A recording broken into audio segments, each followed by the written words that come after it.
大家好，欢迎来到红石口袋，我是鱼竿。今天我要来分享我的历代 iPhone。今天我想到要做这一集呢，主要非常感谢我的犀牛顿干爹，他促成了我们这一集。今天要来介绍的是我过去所使用过的所有的 iPhone。身为一个不那么资深的果粉呢，我回首一看，发现其实我使用 iPhone 的年资也算是非常长了哦。我们就一起来看看我所使用过的手机到底有哪几代。我并不是一个 iPhone 一推出我就会去换成新的手机的人，所以你们看我从最久以前的 4S 到现在的 SE2 呢，都没有全部都凑齐。但是哇，这样一字排开也是很精彩，我竟然全部都还放在我桌上。那我们就来一只一只介绍吧。首先最久以前的这只是我们的 4S， 它是我人生中用过的第一只 iPhone。台湾的开卖日是2011年12月16号。那这只对果粉的意义来说，是贾伯斯生前发布的最后一款 iPhone， 被外媒评为最经典的苹果手机。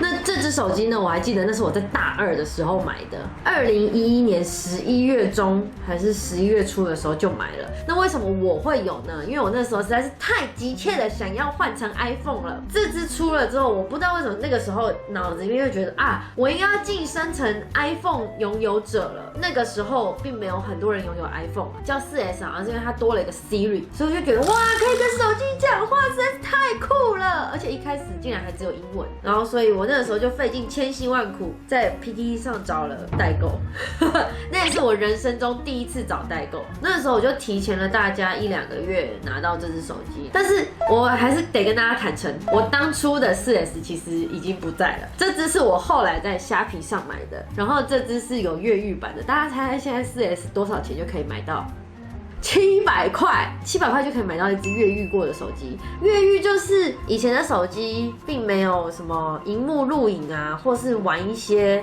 特殊游戏。我说的特殊游戏，并不是指那种游戏，而是说可能你想要玩一些 Android 上才有的游戏，或是有些人开发在 iPhone 上，但是并没有被 iPhone 合格上架的一些好玩的游戏。那为了要使用这些游戏跟这些程式呢，你的手机就必须要越狱。那我那时候好像是为了要萤幕录影，现在根本不需要越狱啊 ，iPhone 自己内建就有很多很好用的程式，但是那时候并没有，而且 Siri 只能用英文，我那时候就拼命的在朋友面前秀我的英文了，就是 Siri how's the weather 之类的，然后就一直在问我的 Siri 一些问题，但是我从头到尾其实也很少在跟 Siri 对话。那这只就是我的第一只 iPhone， 我真的是对它印象非常深刻，因为你知道人生第一只 iPhone 总是会觉得很有感触嘛。这个时候的 iPhone 解锁方法还是往右滑，不觉得很怀念吗？往右滑的 iPhone 现在已经没有人在往右滑了。以前那个往右滑那个画面更粗糙，这还是更新过的版本。以前的往右滑下面是一块框框，人家什么滑动已解锁之类的，时代的眼泪啊！下一支我换到的是我们的5，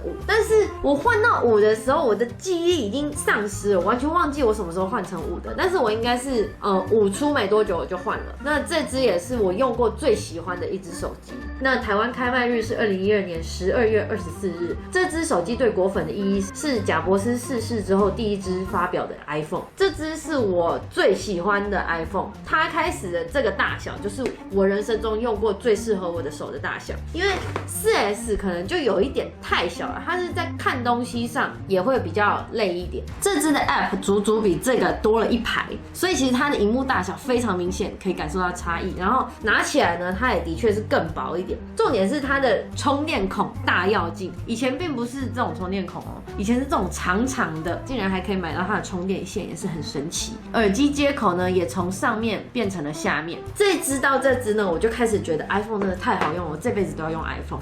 两个 Home 键都还是长这样，是一个方块的。这个一个方块啊，它是往下按的，这个往下按的这个周遭啊，就会有很多污垢。那个时候网络上就一直在流传要怎么清这个污垢，然后有人说要用那个发票啊，用抠的，然后有人说这样用弹的啊，所以那个时候几乎每天我就这样弹2下，然后也不知道它会不会坏掉。iPhone 5这代我其实我也忘记是什么时候买的，但是我的 Facebook 的照片里面有一张是2013年7月21号拍的，这张图片是说我的 iPhone 有故障，是遇到那种神机，别人都不会遇到的问题，只有我遇到。我拿到的 iPhone 5没有萤幕调节亮度功能，我那个时候就拿回神脑就换了给我一台新机，所以这只是被神脑换过的新机，所以应该也是在2013年3月附近换的吧。下一只是 6S， 这只我就很有印象了，因为这只是在2015年的10月27号换的。这只就是在我生日的时候，菜渣送给我的生日礼物。但是其实他也不算是送我生日礼物，因为他拿我的续约的那个权利去帮他妹买了新手机，所以其实他也没有花到很多钱来送我这只礼物，但是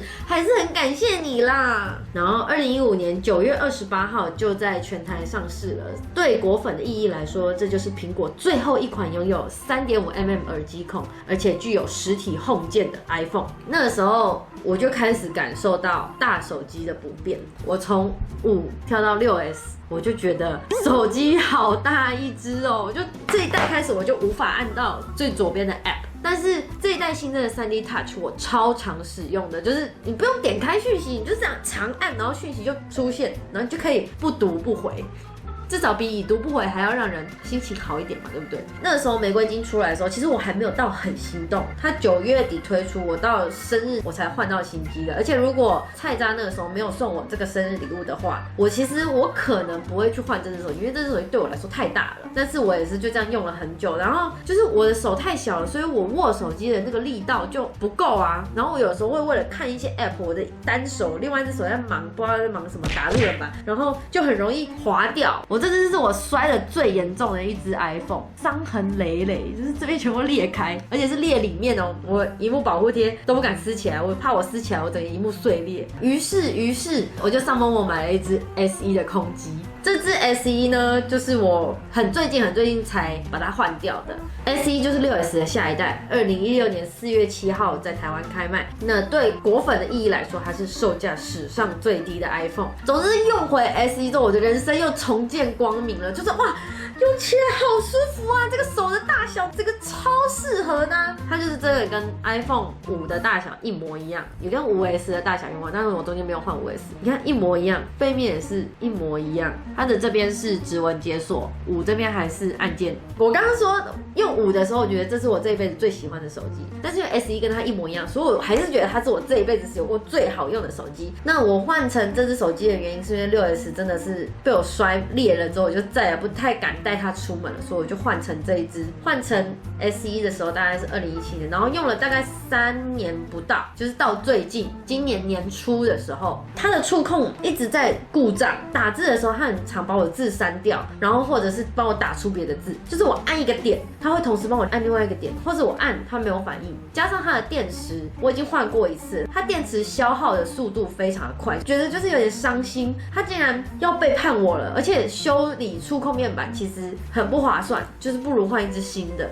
那时候我就绞尽了脑汁，我应该要换哪一只手机？要换到7或是8，我不如用回我的 6S。但是 6S 它毕竟是前一代的手机，所以与其换回 6S， 我不如赶快再买一只新的手机好了。于是我在年初的时候，我就换了一只我此生换的最后悔的 XS。但是在 XS 之前呢，我们先提一下我跟我朋友借到的这只7，我们就简单提一下好了。在2016年9月16号的时候在台湾发售。对果粉来说，它的评价非常的两极，因为它不再有 3.5mm 的耳机孔，它也是很多果粉目前为止最令人喜爱的 iPhone。但这是因为我自己没有用，所以我们就跳过。总之，我就换了我人生中最后悔的 XS。我还不算是买全新机，我那个时候买的是整新机，就是苹果原厂的整新机，它里面的零件全部都是苹果自己的。那个时候花了大概2万多出头买它。那这支我们来简单的介绍一下，在2018年9月21号的时候在台湾发售。这支对果粉的意义来说，其实就是一支新的全萤幕的设计。大家其实对它没有太多的评价，因为毕竟它跟前面的所有的 iPhone 的手机都差太多了。我有点忘记我当时是买多大的，我看一下，我买的是200才56G 的，所以我其实还是用了半价买到它的。但是那个时候肺炎的疫情才刚开始，所以我那时候换完这支，我才意识到哦 shit 不妙，因为我没有指纹解锁了。你知道没有指纹解锁有多痛苦吗？我不止手机变大了，我还在 Apple 官网上调查了最小只的手机，因为那个时候 iPhone 11已经推出了，但是 iPhone 11对我来说又是太贵的那个，所以我就觉得我换成它的前一代，然后这支呢又比较小一点，因为我如果要用到8的话，我其实就跟6S 差不了多少，所以我那时候想说，哦，那我就跳多一点，我变成 XS 好了。结果它真的是超难用的，没有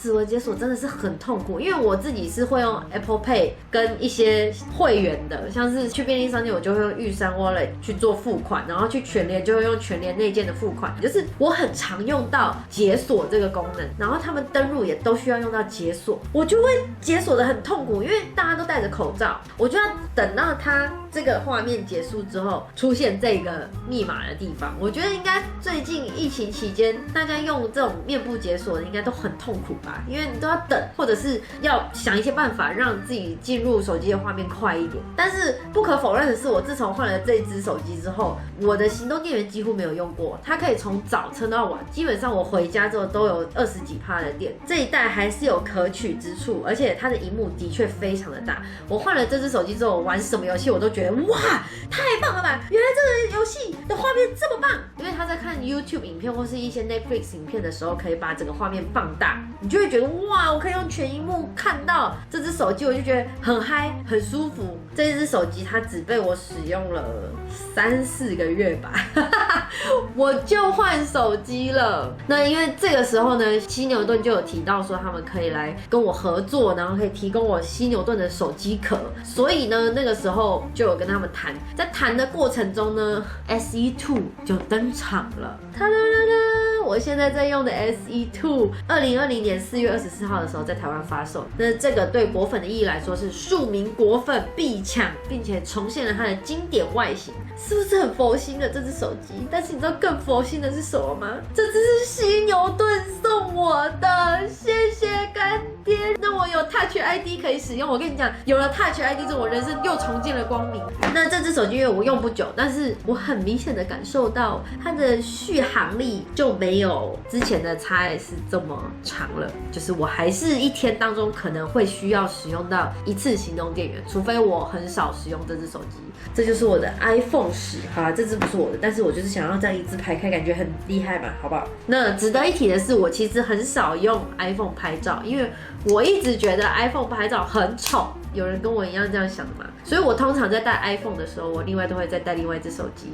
那我的另外一只手机就会是 Google Pixel， 偷业配别人家的手机。但总之就是我都会另外再带一只 Pixel 作为拍照机。那关于 Pixel 的话，我之前也有影片介绍过了。那这是4，这是3，但是我最近换回了3，因为我觉得3的拍照还是好看一点，虽然4比较好，再加上3还有指纹解锁，4也是 Face ID， 我觉得很烦。我不要再接触什么 Face ID 了。总之有指纹解锁就是棒。然后呢，我刚刚不是说就是我在用 XS 的时候，犀牛顿有来问我嘛，那时候就送我1盒 XS 的手机壳。哇，这边有少一个，因为其实我现在就可以把它装起来。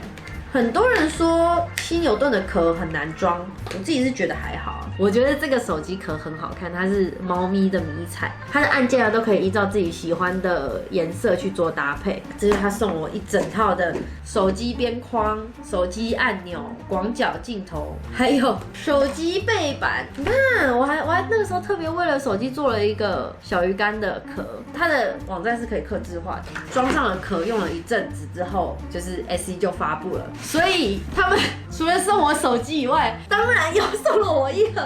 天哪，是要送多少盒？总之他们就送我这个，然后他还送我手表的壳，一样也是满满都是手表哦。少一个是因为我已经把它装起来了，因为手表整个伤痕累累，我急于换壳，你知道吗？我很像很忙碌的销售频道的主播。他们还送我他们最新的这个保护贴，它叫做3D 撞撞贴。它可以弯，它是软的，它可以日常防刮，并且高透光、疏油疏水，并且零残胶，可以重复使用、重复粘贴。天哪，我贴好了，完美！